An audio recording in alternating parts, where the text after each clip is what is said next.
Hi, good evening. Thank you very much to the Architectural League for the recognition. My friends from Mexico and Rafael Gamo, the photographer of all the pictures that you will see at my presentation. Thank you for the introduction. I would like to begin picturing Mexico's situation as a country, as a culture, and as a society, because I think that the work at my office, it's a clear perspective of what we get and what we are, and I always like to work thinking about the people, my clients, the budgets, and the situation of what we are living. I think that our work, it's a very community thing, and we try to work constantly thinking about all these matters. To understand that, I would like to introduce or to talk about things like our culture is a binding, it's a mix. We are a society that it's the result of two different civilizations. I think that to understand our country, you need to understand where or how we get here.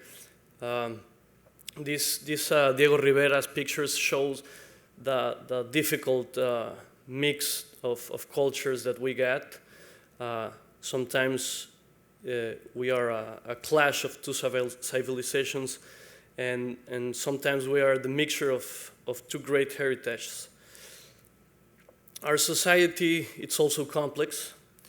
I think that our society has a huge contrast, a social and an economic contrast that generates negative and positive issues. And sometimes I imagine that this situation brings or give us the inspiration to our architecture. Our cities right now obviously are the result of these cultures, this again contrast and clash, and now you can see the downtown Mexico and Reforma. You can see the contrast between the past and the present. And also you can see the segregation that our economy it's doing. This is not a Photoshop. This is a real picture of a rich neighborhood and a poor one next to each other.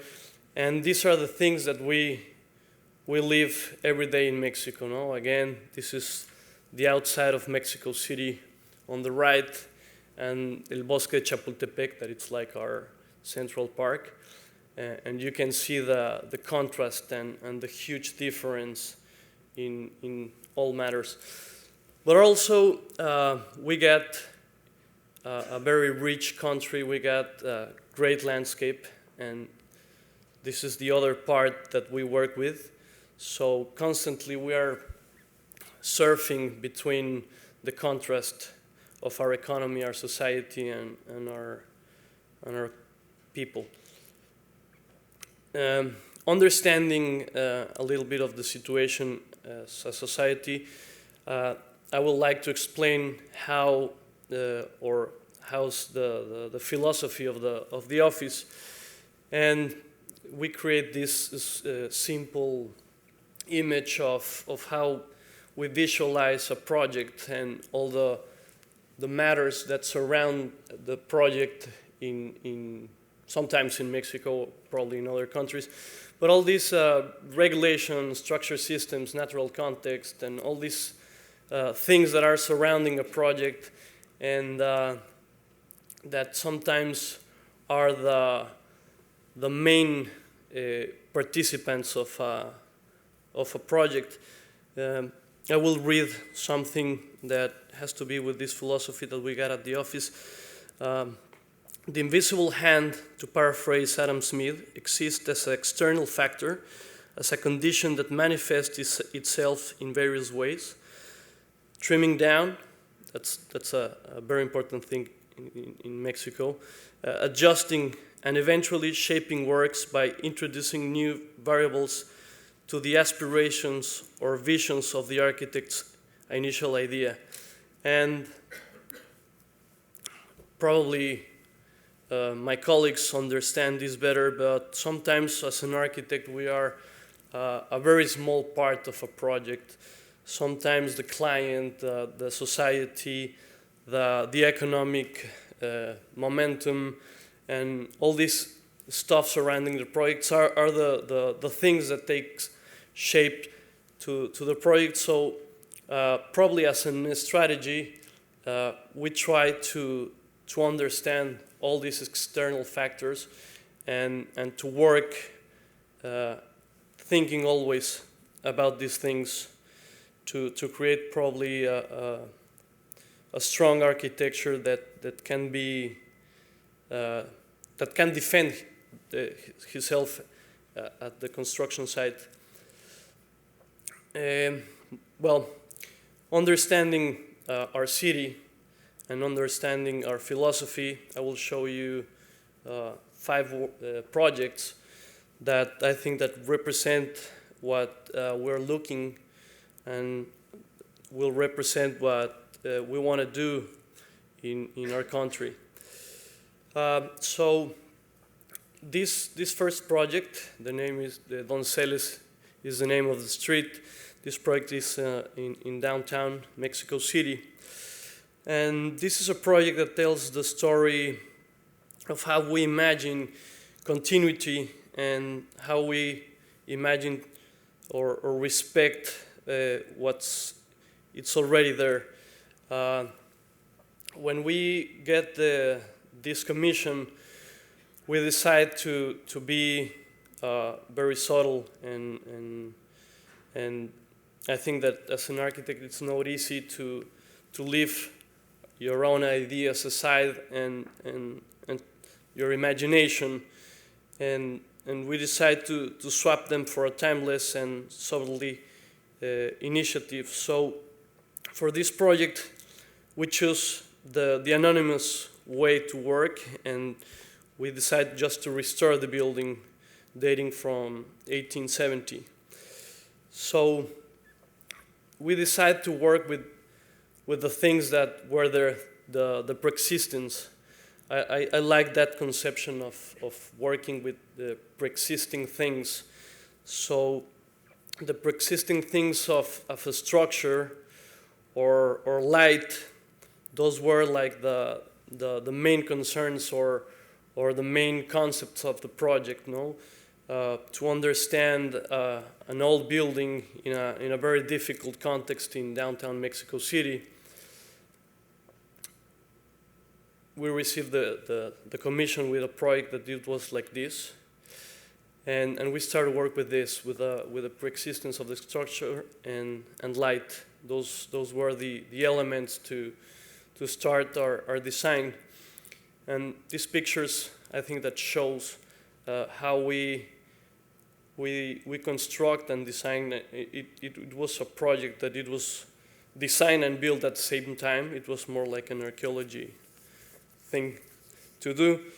And this is the result of this project in the architect vision, because the other part of this project, and I think that it's the important issue, was to understand what is happening to downtown Mexico City. The thing that is happening sometimes in a lot of places around the world, with the urban problem of downtowns, the ghost downtowns, that are like in these pictures, using only the base of the building, and all the upper levels are empty spaces.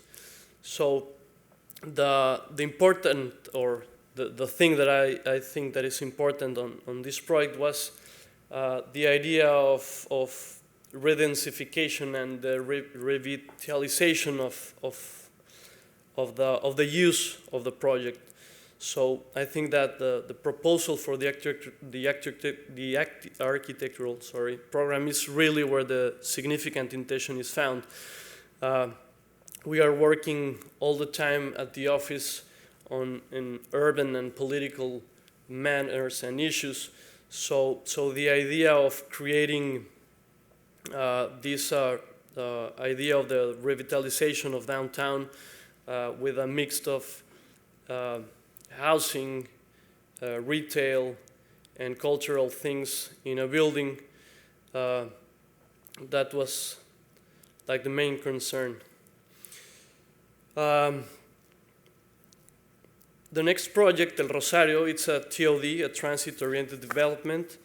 We're doing several projects right now in Mexico and also in Guatemala in this matter. And the understanding that that part of how we like to work with the heritage of our culture. El Rosario, it's a more present heritage. It's an urban bad heritage that we got right now, and the project starts with a thesis of how we understand or how we want to fix or how to work with existing infrastructure in order to get new land in Mexico City. That obviously, like in New York, we got the problem of no more efficient location sites, and the idea is to bring these places to get more space. So this is Mexico City. This like a drop shape. That's the city. And all the gray areas around, this is the Zona Metropolitana del Valle de Mexico. It's the metropolitan area surrounding Mexico City, but it's also part of the city. Not in a political way, but in daily basis. To understand what we are dealing with, Mexico City got only 9 million people living and paying taxes, but we got 11 millions living and sleeping outside Mexico City, but using our city. So we are subsidizing these 11 million guys that only use the city, but they don't actually live there or pay taxes there. And the problem is that we got a floating population of almost 3 million that are using our infrastructure. So what we're trying to do is to bring back these people. Obviously, these people live outside the city for an economic issue. And what we would like to do is to bring back these people to places with the public transportation infrastructure that it's already there. And El Rosario, it's an example of what we are doing and trying to do. It's one of them, and these are the 47 TODs that we got already built in Mexico City, but with the idea of sorry, I didn't explain the TOD.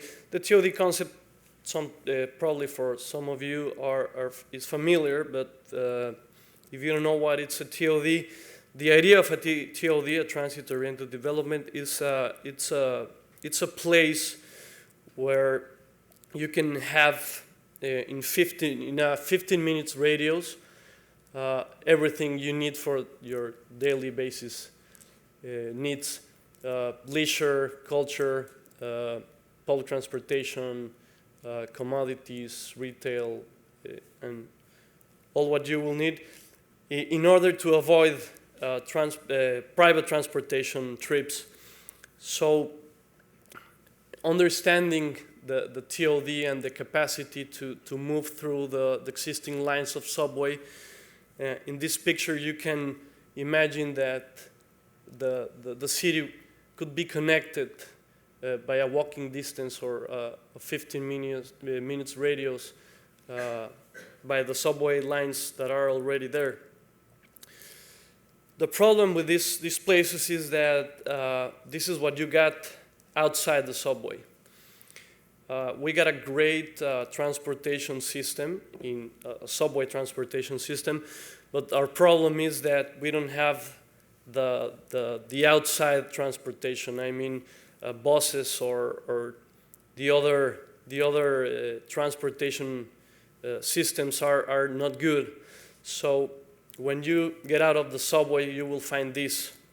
This is what we call paraderos, trams that are bus terminals for all kind of transportation systems. And we are building on those places.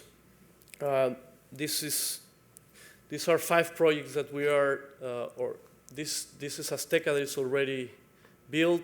El Rosario, that is the one that I'm talking about.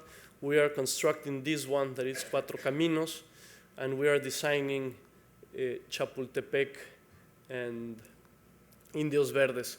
So, like I said at the beginning, this is a project that it's part of a huge master plan that it's obviously not our master plan. It's a master plan from the city, and we are willing to help with the small examples. Understanding the huge picture of the city, El Rosario, it's the epicenter of this TOD. It's only a building, and this is the epicenter. This is our building, and this is the idea of a TOD. No, the mix of a pedestrian or a biker, and all the things that you can get in a 15 minutes radius. So, talking about the building, the idea was to understand something very simple. This building, it's not a private or a public building, it's a mix of that. It's a public-private investment where the government only puts the land, and the private sector needs to invest in the building, and he get a concession of 30 or 40 years to explode the retail or the income from transportation. So at the end of the day, for us, we got several clients at the same time. We need to deal with the government, with the private, and with the tenants. And that's probably the most difficult part when you are designing a building for tenants that you don't know. So you need to imagine how to deal with that. And I like to imagine this kind of thing as jazz players do when they improvise. No, they start to jam and they create music on the way. So I treat these kind of future clients or tenants as that. No, so the building needs to understand that, and it's a very flexible structure. It's a very simple building that. Sorry about that. These are pictures of how we design the structure and how we provide a project that doesn't need the architect inside to be like was designed. This is the final result of the project, and you can see that it's very simple. It's a gesture of the structure. We like to use local materials. We like to use local engineers and all that stuff to represent what we are, right? It's a very simple building. We got natural ventilation, natural lighting, and at the end of the day, we try to respond to the project or to the problem with a very simple gesture. And to understand how we imagine simple buildings for a simple economy and a simple society sometimes.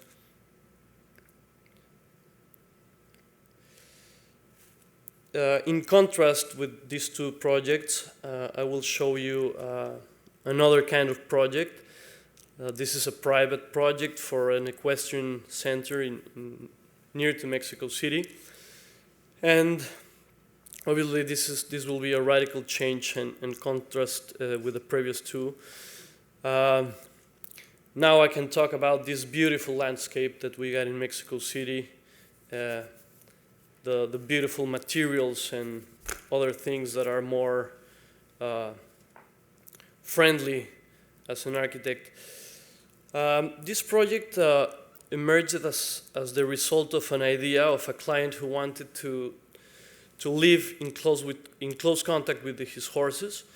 I think that it was a strange petition because sometimes people ask for barn stables or horses facilities outside the houses, but this client was wanting to have a special contact with the animals, and the idea of that, and also my idea of working with a place, with a site, to reduce the impact of the architecture on the site.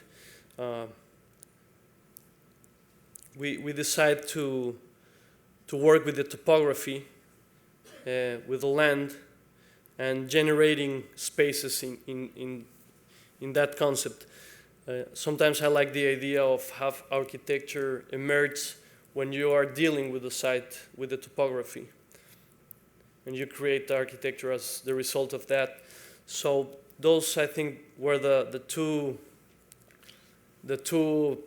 concepts for this project, to avoid the big scale on a place like this, and to create architecture with the topography. Again, sometimes clients, when they're dreaming about their home, they or probably it's just in Mexico, but they are changing all the time. They ask you for a bigger kitchen, another room, or they erase rooms or places in the process. So we decide to again use a structure, a flexible structure that allows us to get bigger or smaller in the design process. The idea was to use regional materials like wood, and again we decided to create a structure that it was very simple, and as you can see in the pictures, this is the very simple gesture of a section creates the repetition of this section is the origin of the enclosure, and that's how we create spaces doing that. We start to get involved in structure designs with this project because we don't have in Mexico City a lot of wood structures, and our influence came from the States, but I like to use wood more like the Japanese does, without steel, using more joints than steel frames. So at the end of the day, I think that again, the simple gesture of a structure creates the space.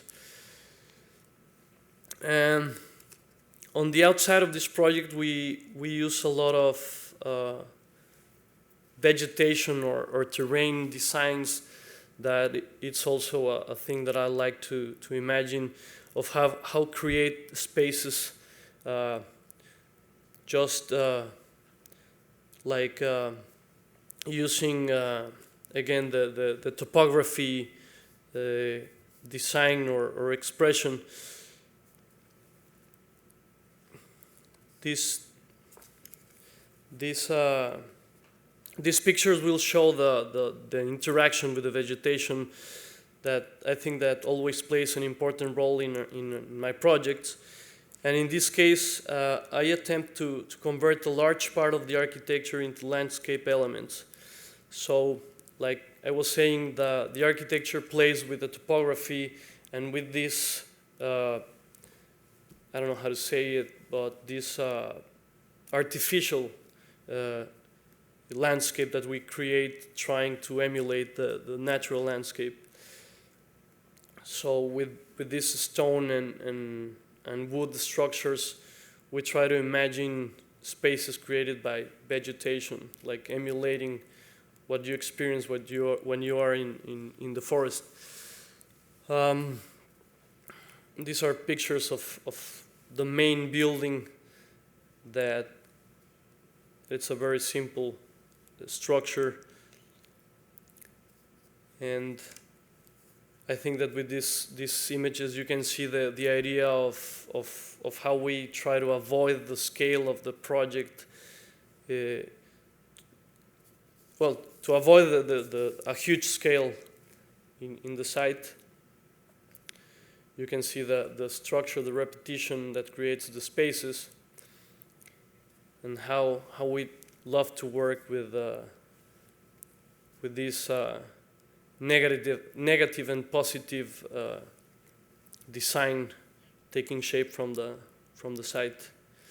You know, the imagining different layers for this vegetation. And like I was saying in the beginning, the idea of these raw materials, the concrete, the wood, stone, the simplicity of elements. And again, like I was saying in the first project, the persistence of light and other themes that I think that are always in my projects. This is interior and the experience of this wood structure. The idea again of light. And this is the last project, and we already see the persistence of a building, the city, a private project, and this is a mix of that. This is a simple hydroponic plant in León, Guanajuato. And I think that this project represents what we are doing or trying to do in small spaces, private spaces. And this project was a commission from a client that was willing to create a nice space for his people, for the people that worked in this plant. So it was like an exploration of people and the landscape of this place. At the end of the day, I was saying that we got great landscapes, and this is a landscape that it's industrialized, but it's great. And the program is very simple. It's an hydroponic plant, like I already said, and firms, corporate offices. Something simple that it's frequently approached with any enthusiasm, and most often leads to spaces of employees that are monotonous and sad. So the idea was to avoid this and to create a more personal office space. And this is the interior of the office. This is like a gathering place where all the people from the office can have interaction with each other. And the idea was to have this simple space that it's, again, trying to work with light, with the vegetation that I think that are constant things that I like to approach in architecture. Again, I think simple materials, raw materials sometimes, local materials. And again, this is like an architecture that tried to express things. No, I like to imagine that the people that use or live at my projects will experience things. No, this experience of light, of color, or the atmospheres that you sometimes create with these spaces.